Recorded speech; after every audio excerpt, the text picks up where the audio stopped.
Hello everyone, welcome back to my channel tulip recipe house. আশা করছি আপনারা সবাই ভালো আছেন আর আমিও ভালো আছি। আজ হলো 2025-এর শুভ রথযাত্রা। সবাইকে জানাই অনেক অনেক শুভ রথযাত্রার শুভেচ্ছা অ্যান্ড ভালোবাসা। এখানে আমি দুধ ক্ষীর মালপোয়া বানিয়েছি, বাড়িতে অবশ্যই ট্রাই করবেন। ভালো লাগলে সাবস্ক্রাইব, লাইক, শেয়ার করবেন অ্যান্ড থ্যাঙ্কস ফর ওয়াচিং।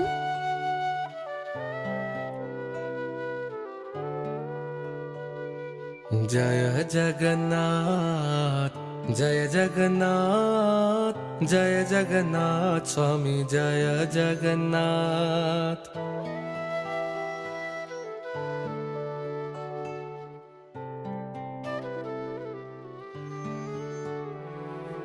জয় জগন্নাথ জয় জগন্নাথ জয় জগন্নাথ স্বামী জয় জগন্নাথ।